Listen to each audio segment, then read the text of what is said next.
Bird of Prey 5. El Karuga. Qapla! I'm going to take this opportunity, however, to suggest that we all hail Karuga. That's all I'm saying. Forgive me, Doctor. I'm receiving a number of distress calls. I don't doubt it.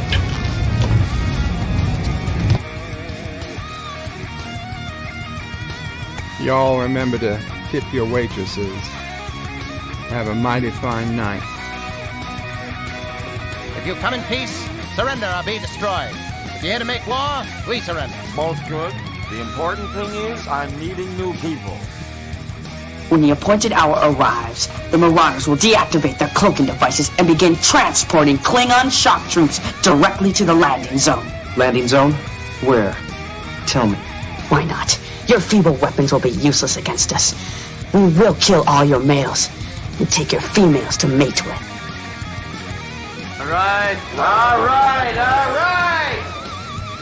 the Federation's taking over, whether you like it or not. You people, you've been running this planet like a piecework factory. From now on, it's going to be under one roof. You're going to run it like a business. And that means you're going to make a profit. Look at these 3 words written larger than the rest, with a special pride never written before, or since. Tall words, proudly saying, "We the people."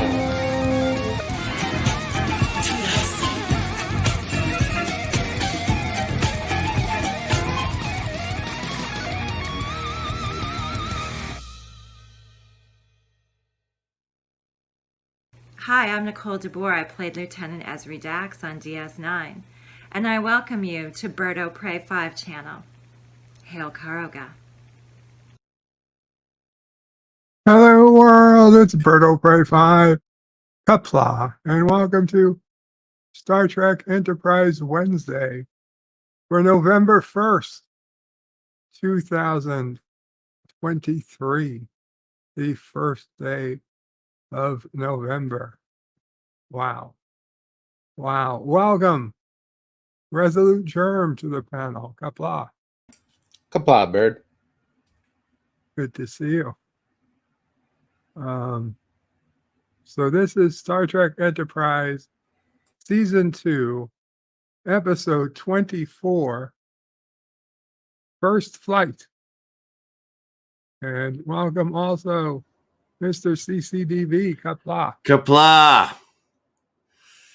And honestly, there. Qapla. Oh, I don't have the ridge head, you know. Look at that. Look at that. That is some serious mustache. This is my favorite Star Trek. And I know it's been weeks since I've ever talked to you, but yeah, it's my favorite Star Trek of all time. And welcome, Mr. Londell. Qapla. So Mr. your Londell. favorite Star Trek episode or your favorite Star Trek series? Oh, my favorite Star Trek series. Yeah, sorry. Enterprise. Okay. I just haven't ever been on your panel for Star Trek Wednesdays. Yeah, it's been a while. I'm not sure if, yeah. I better put on It's an good to avatar, have huh? That's just up to you. I don't care. Doesn't make a difference to me. I can't be bothered to put a shirt on. So, that's why I haven't have it. I get you on that one. Honestly, I did. Now, the serious question though, is it a walk of shame for men when they walk home from the bar, or from the hotel room? Doesn't seem shameful to me. I don't think so either. It's not a walk of shame. Although I lost half my costume somewhere between the hotel room and my house. It's a good job. Good job. How are you doing, Mr. Lundell? Oh, peachy. Peachy, okay. Oh, yeah. Cool. I can't complain. Resolute, how are you doing? Well, not bad considering. Gotcha. Considering is Considering I'm on a buttload of pain pills right now. Gotcha. Wow, that's Got it. Certainly. Got it. You should be feeling better than anybody on the panel then. That is absolutely true. You should be feeling better than all of us. I actually started walking on my own 2 feet yesterday. Got rid of the crutches and started walking. I'm pretty happy. Very cool.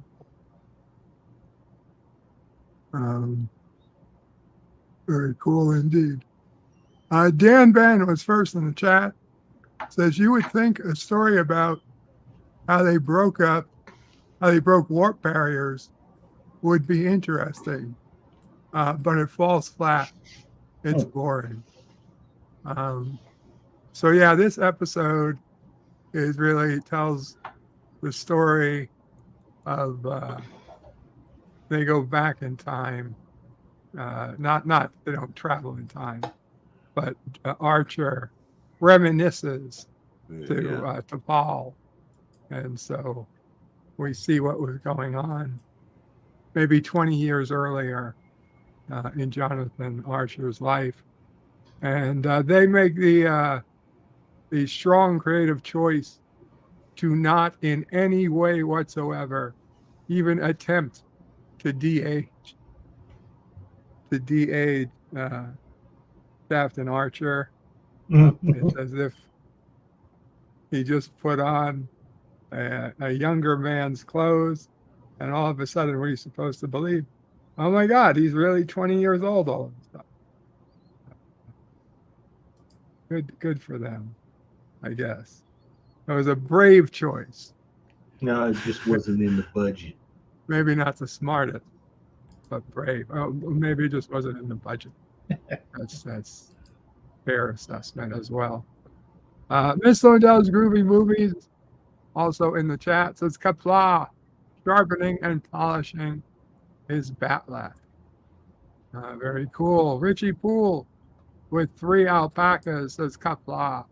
Qapla, Richie. And Richie Poole likes this episode. LDG at hashtag Free the Net is waving at us. Well, welcome, LDG. Captain Fandom Nerd says hello, Captain. I didn't put the link in. If anybody who wants to watch in the screening room, there's a link to the Birdo Prey 5 screening room. You can watch today's episode live as we go. Otherwise, if you're watching later on, you have to find your own copy of the episode. It's streaming on Paramount Plus for those in the United States. It's streaming on Netflix for most people not in the United States, or you have your own copy. It's season 2, episode 24, First Flight. John DeMarco's here, says greetings to everyone. Greetings, John. Bradley Briggs says, sup to y'all. Sup, Bradley. And Bradley Briggs says, I love this show very much myself, but I don't think any Trek will beat Voyager for him. Interesting. And Yvette says, good evening, Bird and everyone. Just made it. Welcome to the lovely Yvette. So we're going to go ahead and get started. I'll head over to the screen room, and we'll count down, and we'll start. And Mr. Rondell is back. Yeah.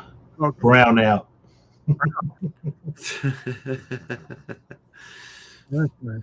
Whatever they call it where you're from. I just call it a power outage.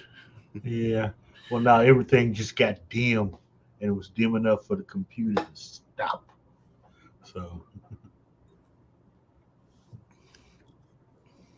that's that wind power they got. Texas, and the wind slows down. Well, whenever I eat beans, I have wind power. Mm-hmm. That's natural power. It's green energy source. That's right.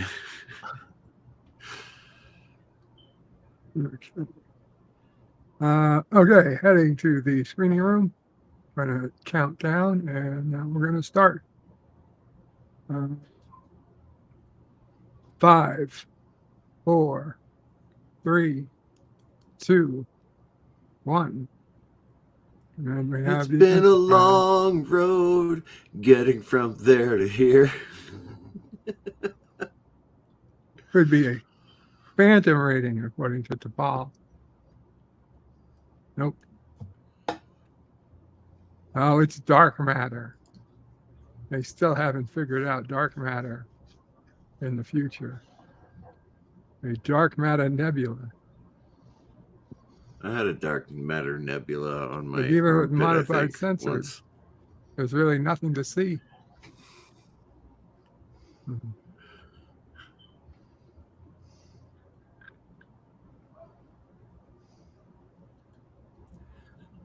$10 million kilometers. That's a long way. Particles. Admiral Forrest must be a important call.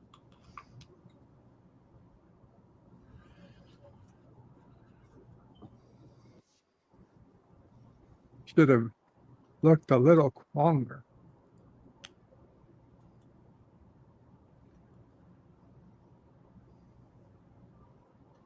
Exit on Mount McKinley. That never happens. When did they rename Especially it when it back to Mount snows. McKinley?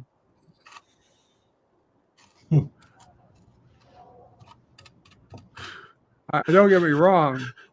I like Mount McKinley myself, but there is no Mount McKinley recognized at this point in time. Are you sure about that? Yes, it is. It's Pretty called sure I've Denali. been on Mount McKinley. You might have been on Mount McKinley in the 80s or 70s or even early 90s, but you weren't on Mount McKinley in the last 10 years.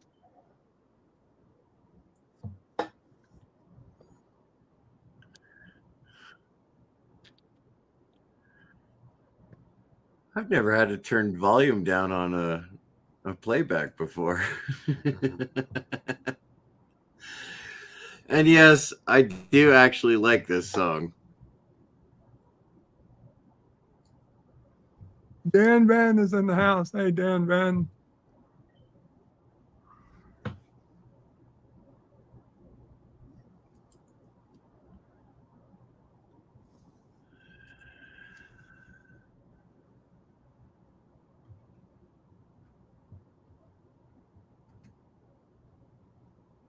John DeMarco says, I'd like to think that future generations will ignore most of what has happened in the last 10 years. Fair enough. No, this will be the thickest part of the history book. Bradley Briggs says, I love this intro song. No clue why it gets so much hate from people. Because it's not a Star Trek song.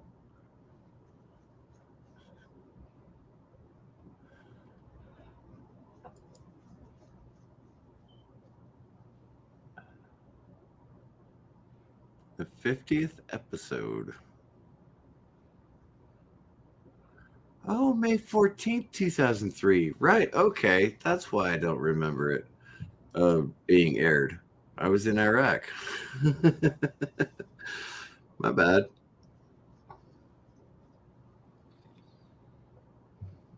I've watched all the episodes since.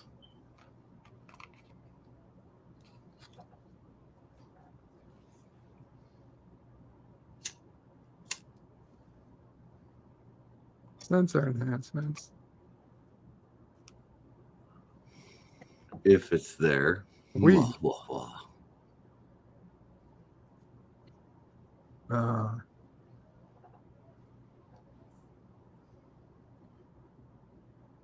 Oh, directed by LeVar Burton.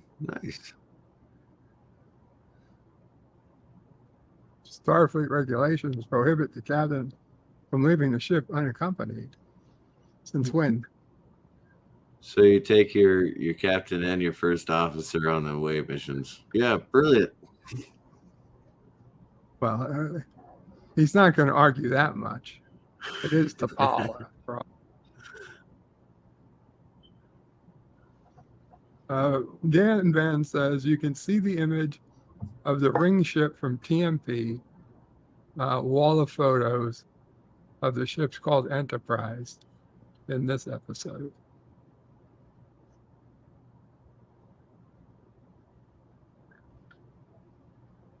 He called your bluff. He doesn't want to join you.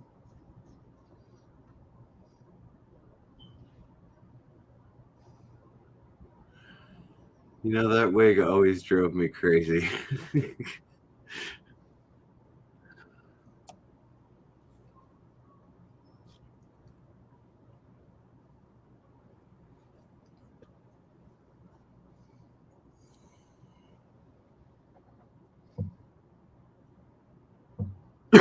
She's never heard of this captain.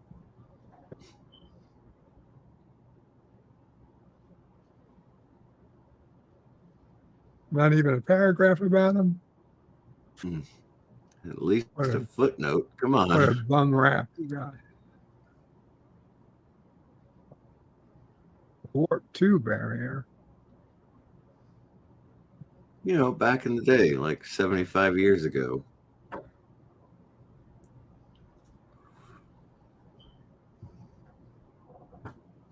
Ah, there's where the title came from. Oh, only 20 years ago then. Admiral Forrest is still. He's a Commodore at this point.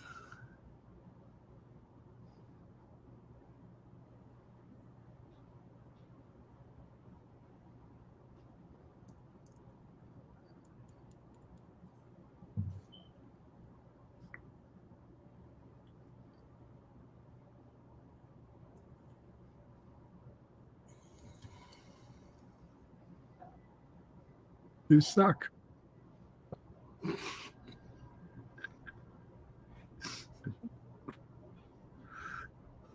Obviously not the best of all possible pilots.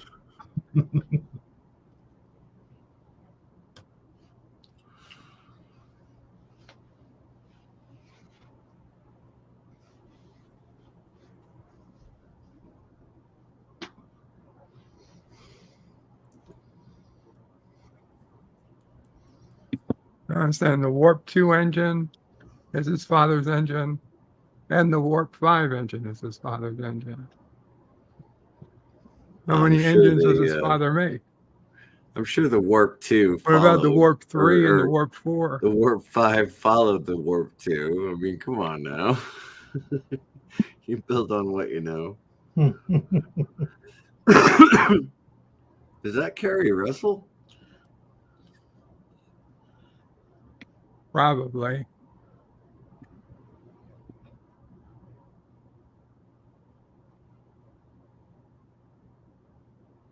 I don't know. All curly redheads look the same to me.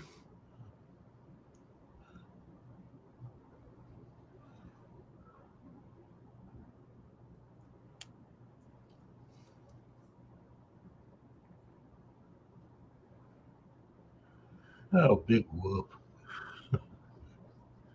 Well, it is true. I still have no idea what he said when he stepped foot on the moon. He said something like nice view or something.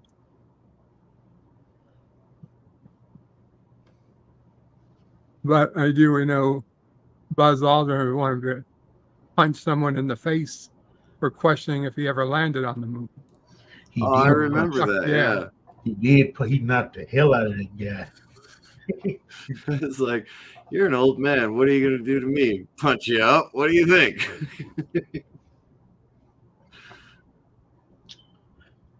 Okay. Oh, okay. He's a commander. Okay. I thought he was a lieutenant at first.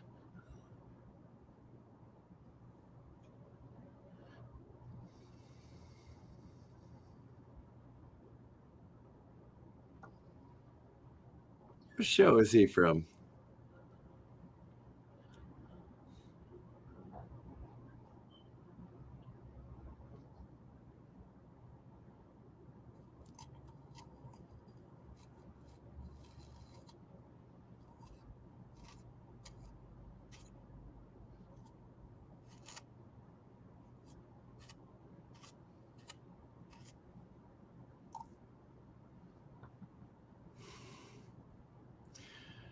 And the assholeitude starts.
Who the hell eats deep fried mushrooms?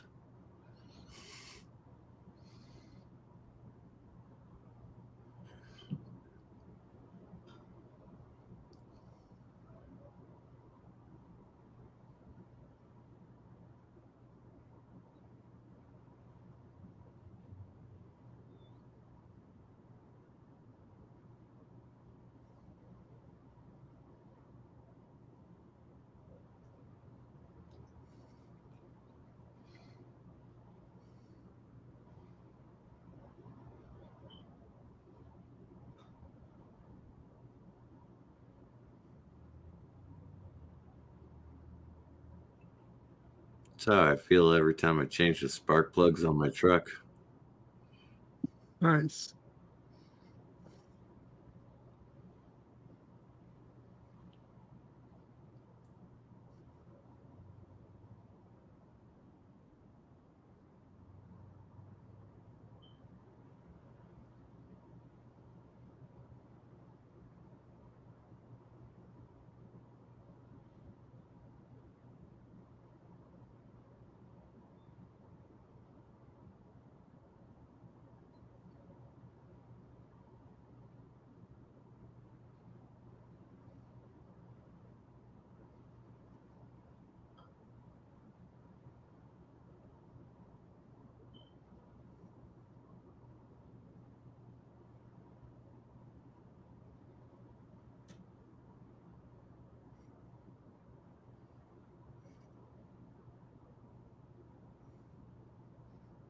Phenomena.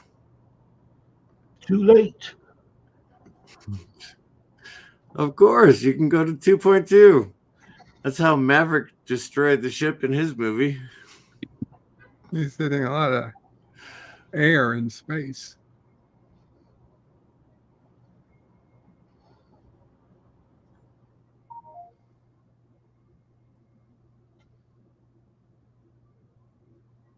Right on. Yeah, baby.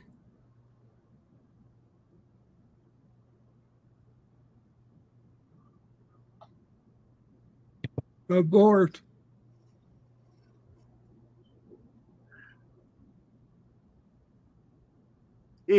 Jats.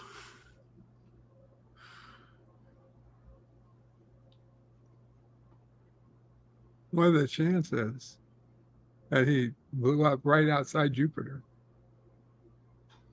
Especially when he's at warp 2 for that long. He should have been been far outside the solar well system. outside Yeah. the solar system.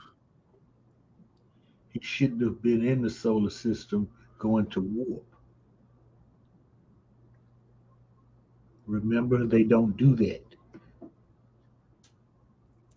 Well, they don't have impulse engines, do they? They should. Come on, it's ancient times. They don't have impulse engines. A rocket engine is an impulse They had engine. thrusters. That would work.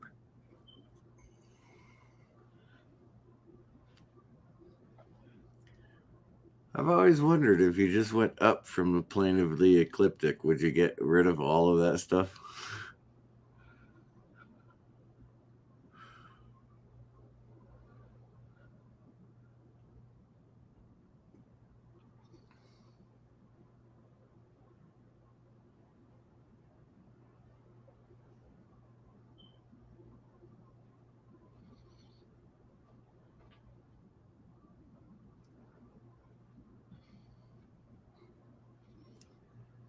Everyone always wants to go deeper into a nebula.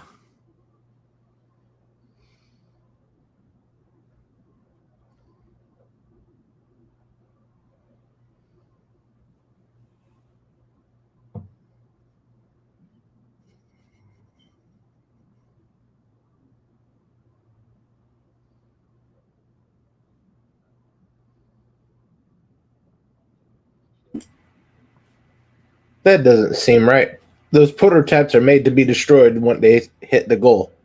Exactly. And he not only hit the goal, but he exceeded it. So grab one of the pieces of scrap, put it in a museum next to his picture. It served its purpose. So exactly. did he. Exactly. No even need to waste money on searching for the escape pod. John DeMarco says, warp 2 is about 8 times the speed of light. So they wouldn't immediately leave the solar system at that speed. No, but at warp 1, you would only be in the solar system for like 5, maybe 6 minutes by the time you were past the orbit of Neptune. From the sun to the So Earth, even if you say minutes, so Jupiter was on the far side of the sun, so that they left Earth, they had to cross past the sun, and Jupiter was at the far side, you would have been well past that at warp 2 for so long. Warp 2, yeah, you're going. Yeah, you would have been. Warp 2, you're going 200 million miles an hour. You would have been well outside the solar system. Regardless of what direction. He'd have been closer to the Kuiper belt than Jupiter. Yeah. Way closer. I know. It was a great visual, like wasn't it? Had they come out at like visual. Neptune or Uranus, maybe. But even then, it would have been a hard buy, a hard sell.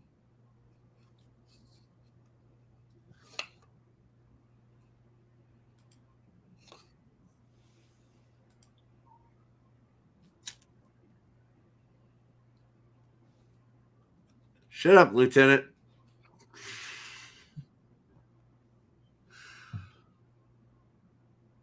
Because I like to trip over things. I tripped off my bicycle. I tripped over a crack in the sidewalk yesterday.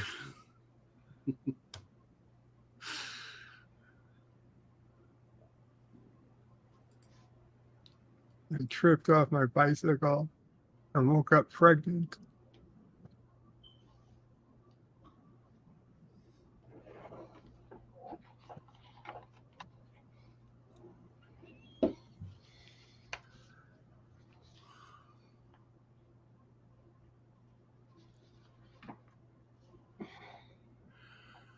Although, honestly, it was not in the officers' club.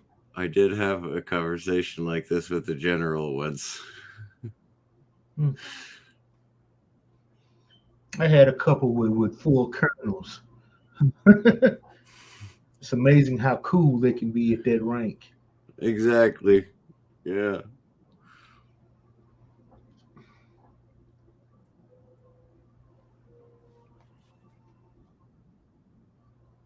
John DeMarco says it was a very brief flight.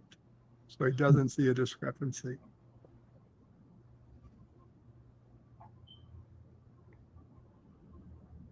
Well, fair enough. He was only at warp 2 for like 2 or 3 minutes.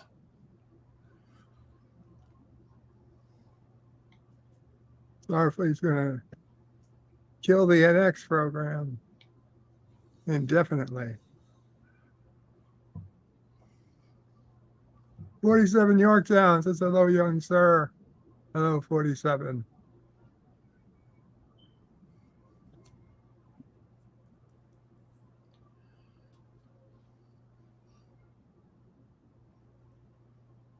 Starfleet's made its decision.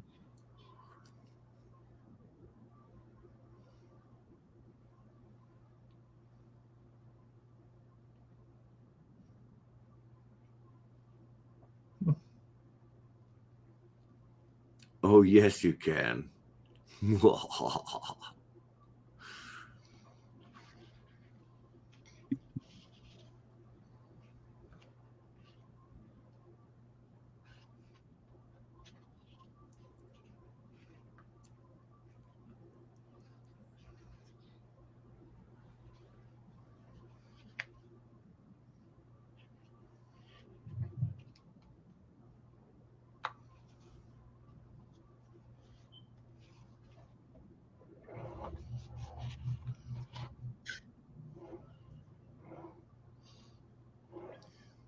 I'll have another as well. Thank you.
No, I just blame it on being a Jeep.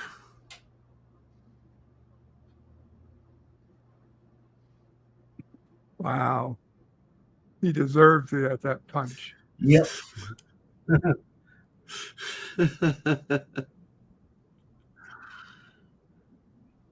How many engines did your father design?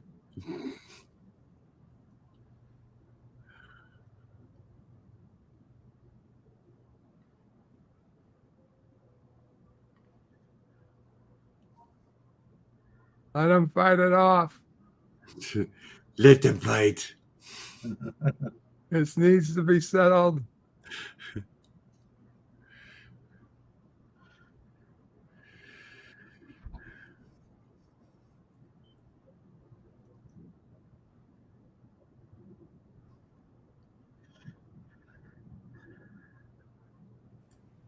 Warp 5. That's why every good bartender has a shotgun underneath the bar. Who the hell is talking about Warp 5?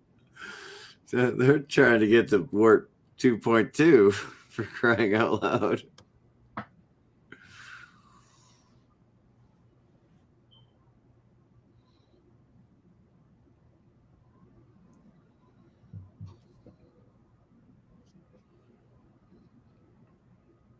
Shoot, the shuttles could go 2.2.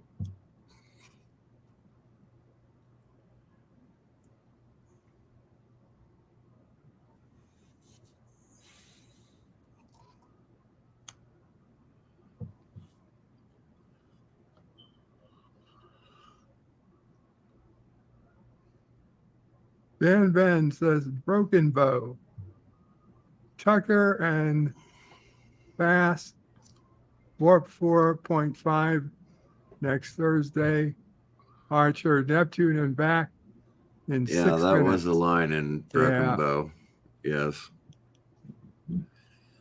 They were trying to get 4.5 before they launched to take Clang back to Kronos.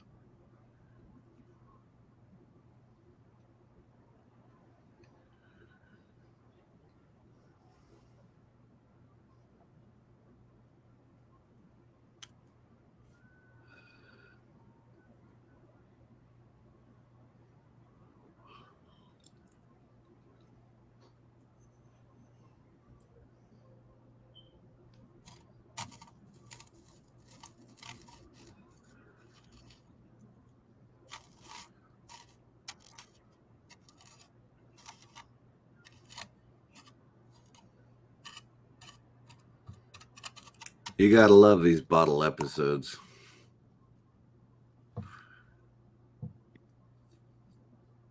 This one wasn't a bottle episode. It's one of the few episodes they shot out of the usual studio. They had to build sets and stuff.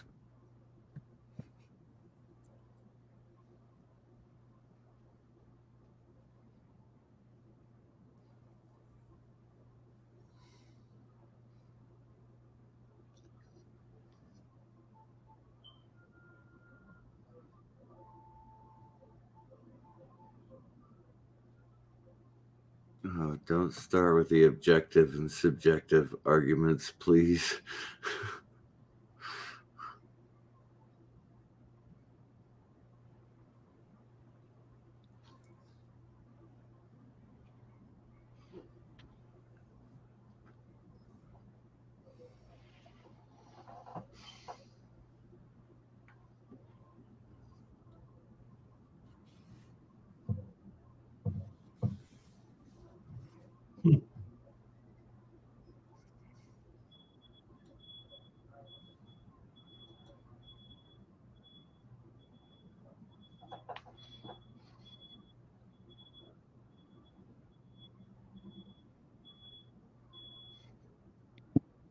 I feel like I'm turning into a lizard. To be honest, I'm hearing the beeping in the background and not really the dialogue.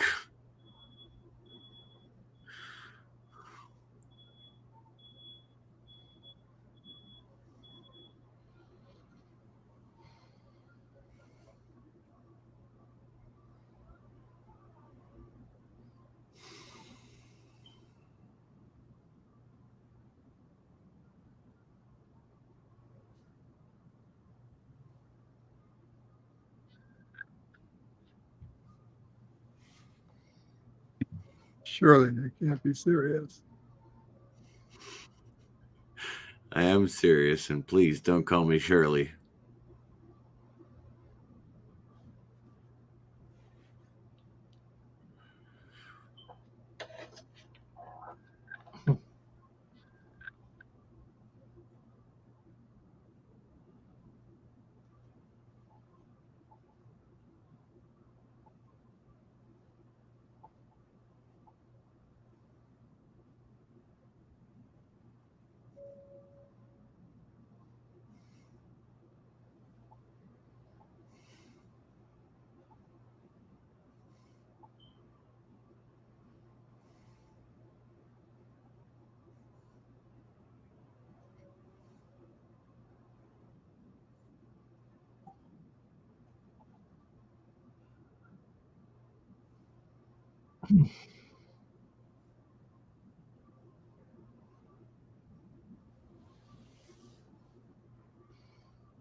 I'm still not a big fan of fireworks.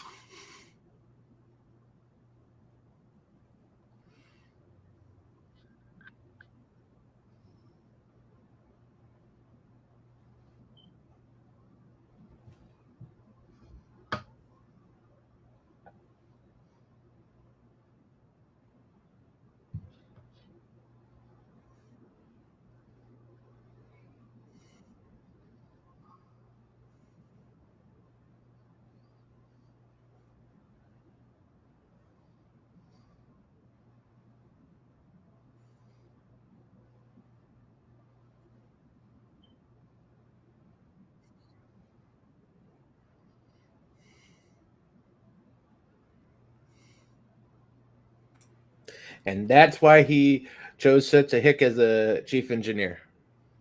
Of course. He's brilliant.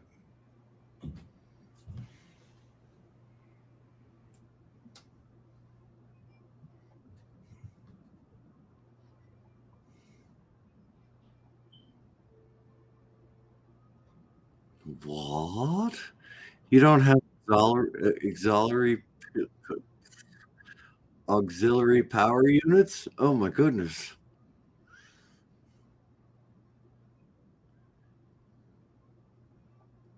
How are you going to start the engine without APUs?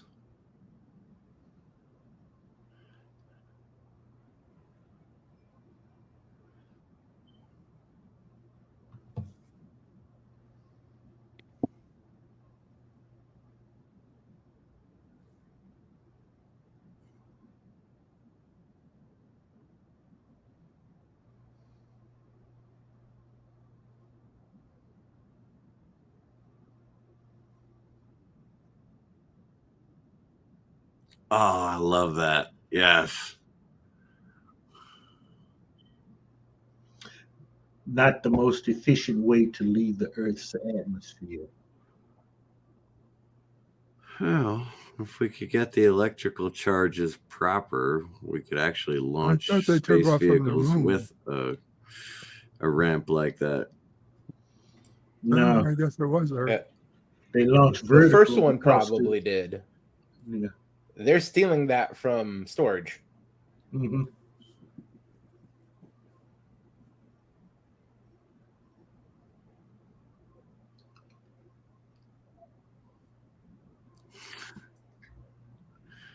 Oh no, not a beta.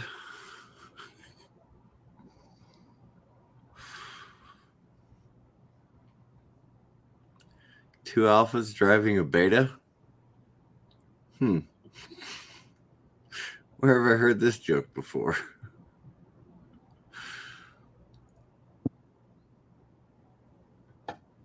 Dan Bennett says, think their low speed is impressive. Not sure if a shuttle pod can go to warp, but they may have been upgraded later on. Good point. I'm not sure that the NX-01 shuttles could go to warp. I know that later versions could.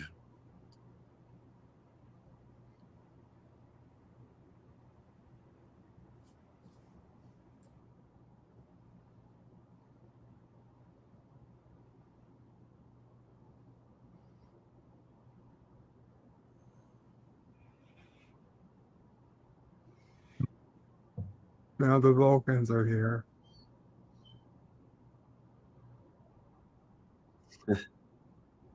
But you.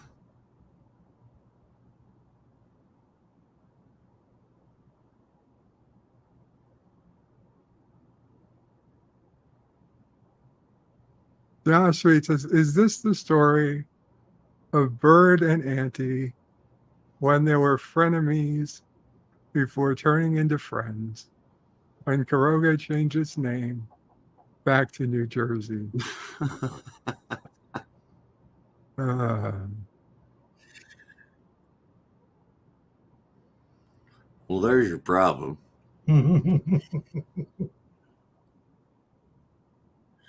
Somebody left a spanner in the intermix chamber.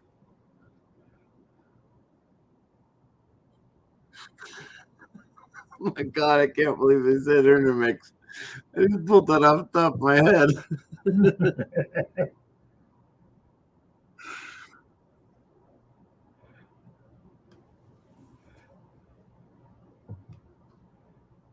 Hey, boys.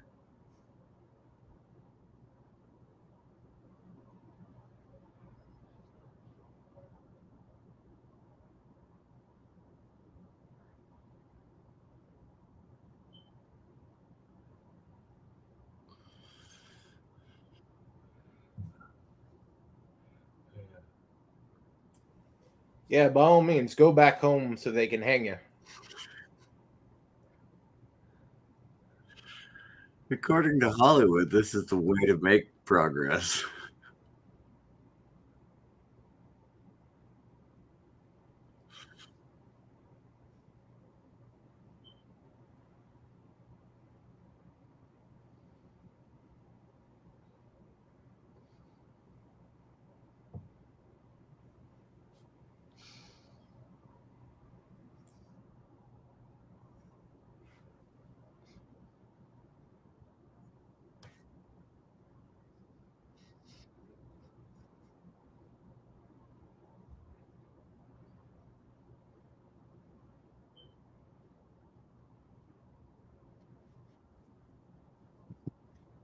Josh Street says, oh, I read that. Yeah, you did.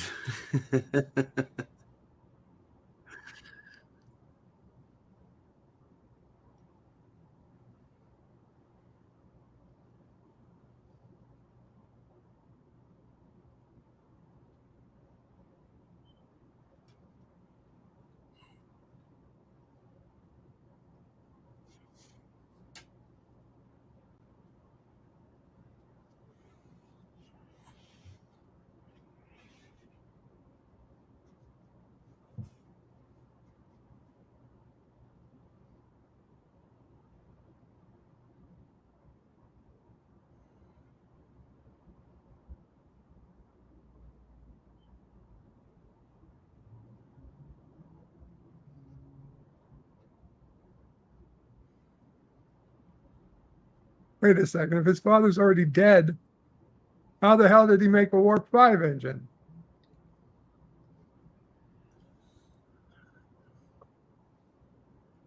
You know, there are timelines, and then there are timelines.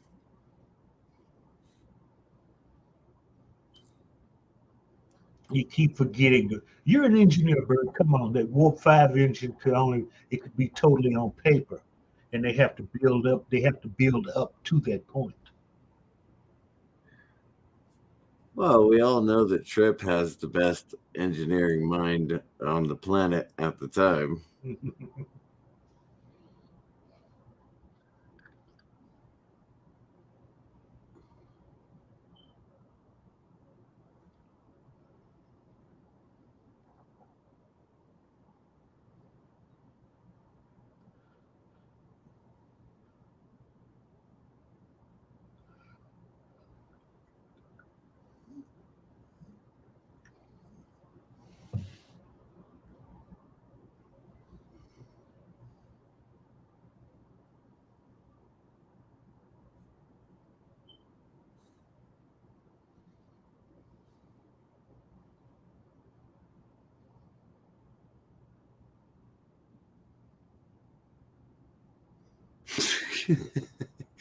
You're right, Josh Street.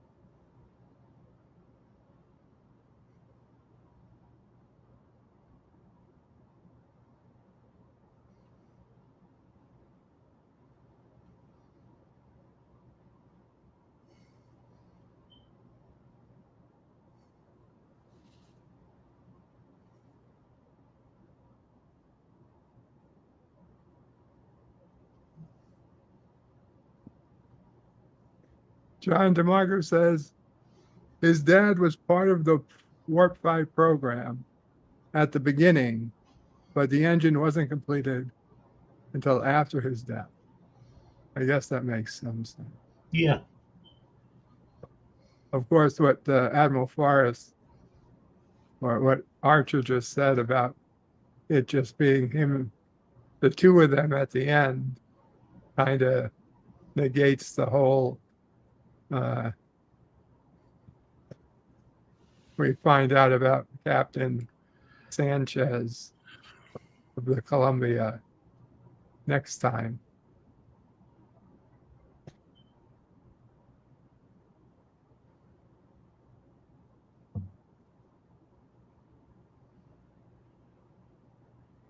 Captain, doctor,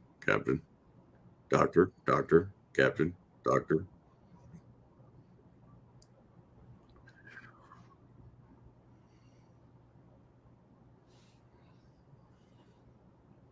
Good night, John Boy.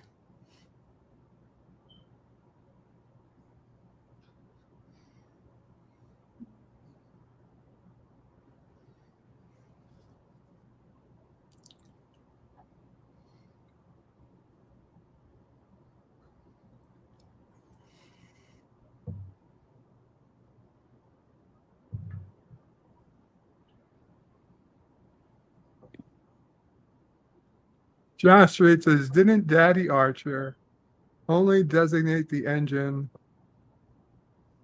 and was killed when Bird tried to make his failed rocket that was supposed to get Karoga into space?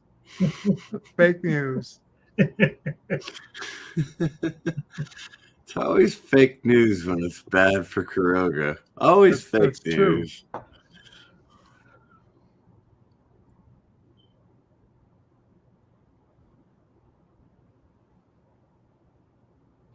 Oh, he gets to name the nebula. Oh, the Robinson Nebula. Oh, fantastic. I thought it was named after the lost family Robinson. Nobody remembers NX-02. Come on. It's true. John DeMarco says it's interesting to see how the early years of Starfleet, despite a certain show that said Starfleet started with the launch of the NX-01.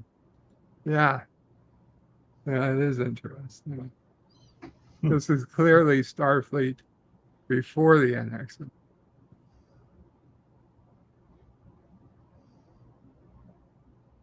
I mean, they were working on engines, on ships, and God knows what else. John Street says, breaking news. Bird claims all news that paints Karoga in a bad light as fake news. Well, that's absolutely true, John Street. As Karoga is perfect in every way, anything that says otherwise would, by definition, need to be fake news. I don't understand what's difficult to understand about that. It is what it is. It's fake news. So next week will be, today's episode was directed by LeVar Burton, Geordi La Forge. So that was interesting. I imagine he probably didn't wear his visor while he was directing it. No, I don't believe he wore his visor much at this point in his life. He'd already gotten his eyes fixed for the movies. That's a good point. I didn't even think about that. Yeah. So next week's episode 25, season 2, original air date May 14th, 2003. It's a month later, a jump. Is Bounty, the 51st episode of Star Trek Enterprise, the 25th episode of the season. It presents the Tellarite aliens seen previously in Journey to Babel of the original series. And there is a Ponfar subplot with T'Pol, which is also kind of new because the Ponfar had only been with male Vulcans previously. Anyway, it turns out that there's a Tellarite. He's actually a bounty hunter because Archer, the Klingons are providing a bounty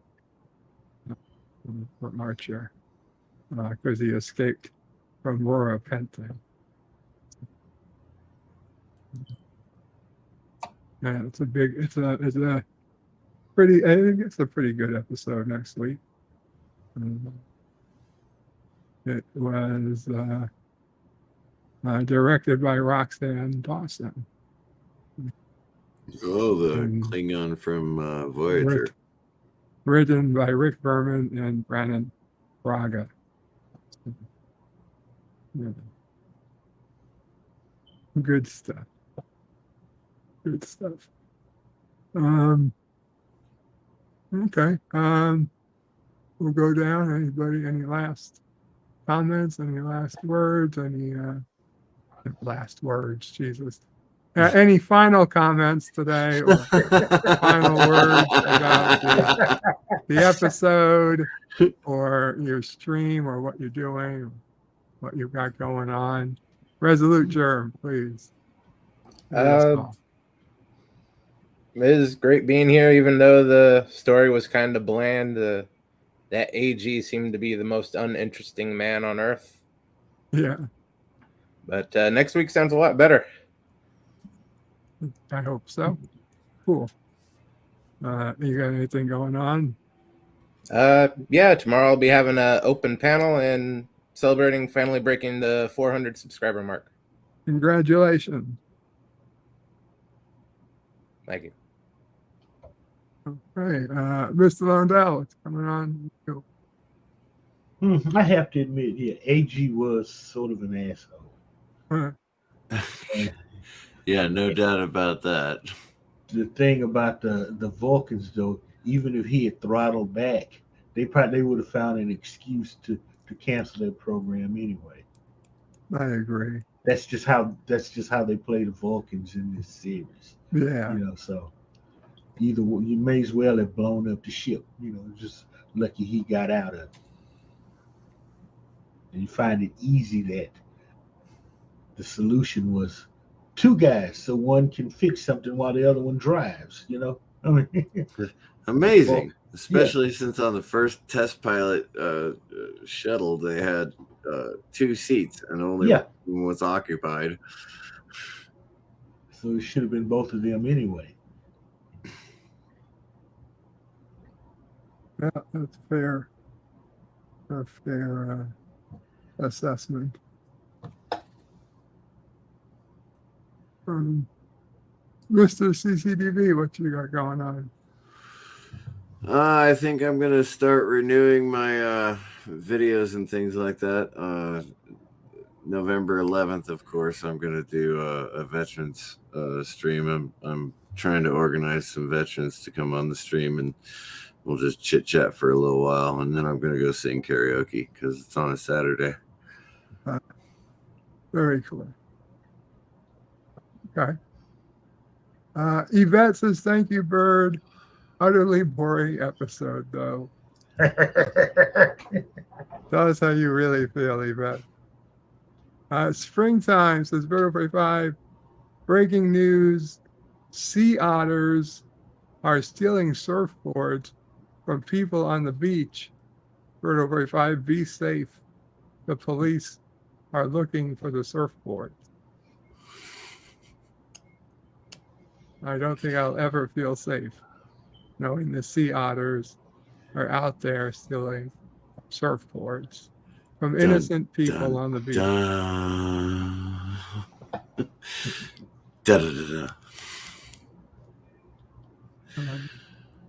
And Dan Ben agrees that it is a boring episode.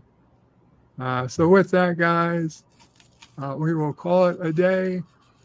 Qapla All, Bird and Panel out.